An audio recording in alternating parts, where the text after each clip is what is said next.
Their romance began casually, with outings to cafes, movies, and leisurely strolls through the city. It had persisted for quite some time, which could be considered a substantial period. However, in the initial stages, neither of them had entertained the thought of taking things seriously. Their intention was to add a touch of excitement and zest to their lives, to bask in each other's company, while they waited for the opportune moment. And that moment had arrived. Just 2 days ago, they had their first significant rendezvous at Peyton's place, as her husband happened to be away on business. Today marked their second planned date. "Adeline, I'm back," Ethan exclaimed with delight upon entering the apartment. "Feed your beloved husband." Adeline emerged from her room, regarding her beloved husband with curiosity. "What has got you in such high spirits, Ethan? Did you receive a raise or perhaps a bonus?" Ethan grasped that these questions were not to be taken lightly. The truth was, he had been allocating a portion of his salary towards Peyton for the past few months. He attributed the decline in his salary to work-related issues. However, he reassured Adeline that everything would change soon. "Well, what bonus, Adeline? What raise? What on earth are you talking about?" Ethan responded. "Consider yourself lucky you haven't been fired yet." "Maybe it's better if I do get fired." Adeline pondered. "Are you joking?" "I'm being serious. You'll find a decent job." "I already have a decent job, Adeline," Ethan replied, momentarily forgetting that he only brought home half of his salary instead of the full amount.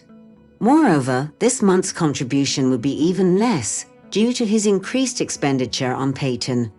"Do you think it's acceptable that your money only covers your own meals and transportation to work?" Adeline queried.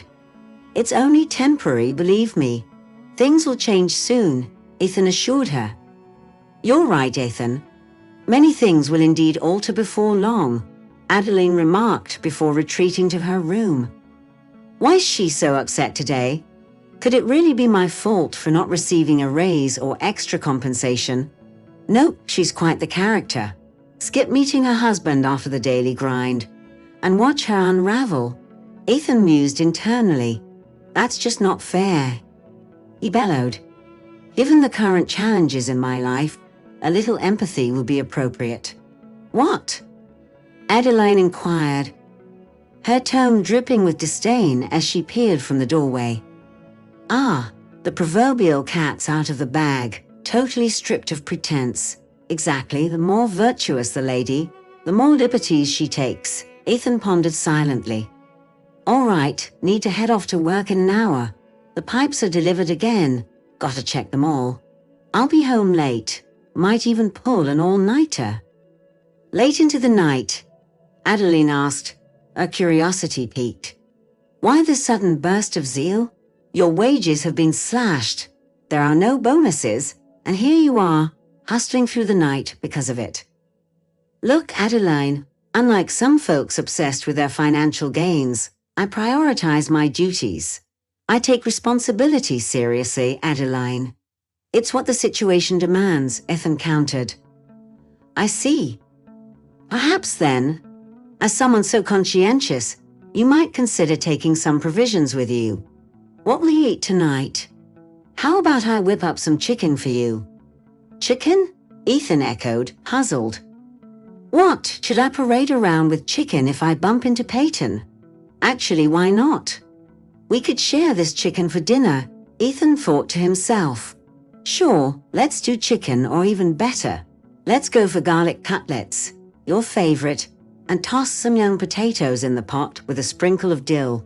With dill, Ethan repeated, his voice tinged with unease. It's odd how she's laying all this out. Not the usual tender, caring gestures one might expect from a loving spouse.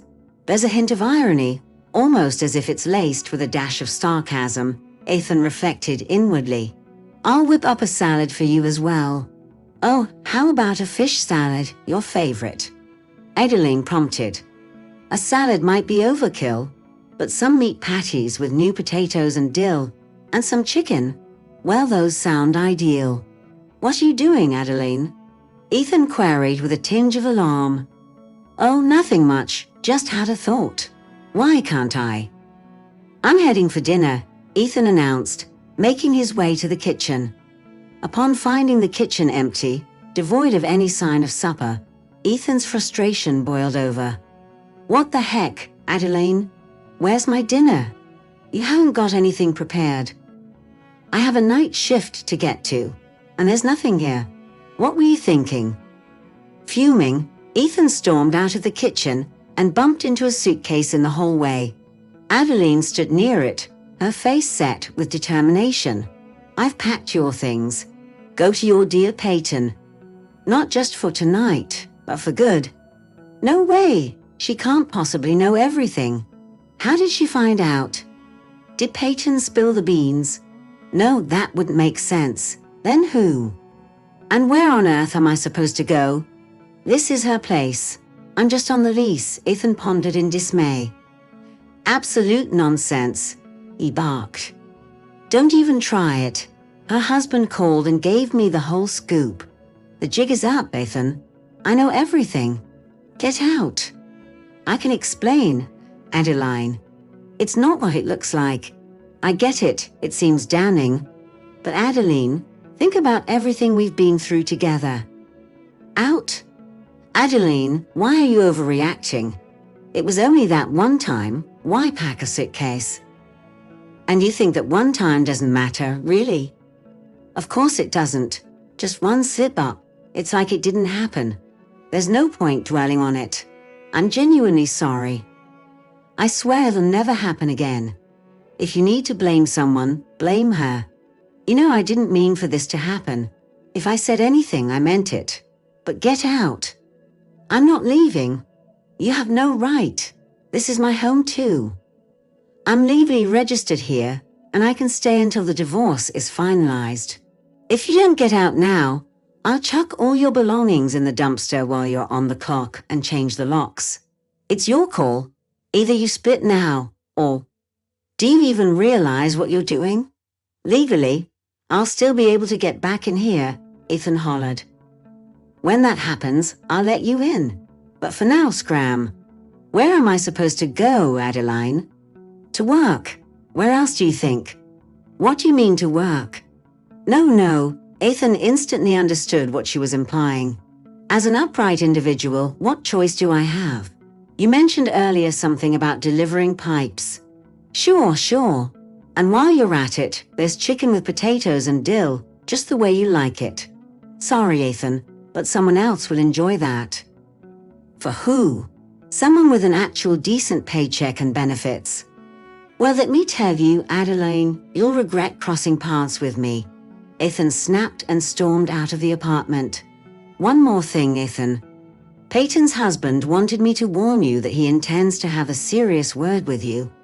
He also mentioned that if you give me any trouble, he'll make sure I have all the help I need to deal with it. At that moment, Ariana, the neighbor, poked her head out from the adjacent apartment. My, isn't it noisy over here? Heading out somewhere? She inquired, eyeing Ethan's hefty suitcase with curiosity. Yes, Ariana. I'm just seeing my husband off to work, Adeline replied. With such a ginormous suitcase? Ariana asked, startled. All the essentials for work are packed in there. Oh, the neighbor nodded, grasping it. If it's all necessary, then safe travels, Ethan. Thanks, same to you, he muttered, making his exit with the suitcase in tow.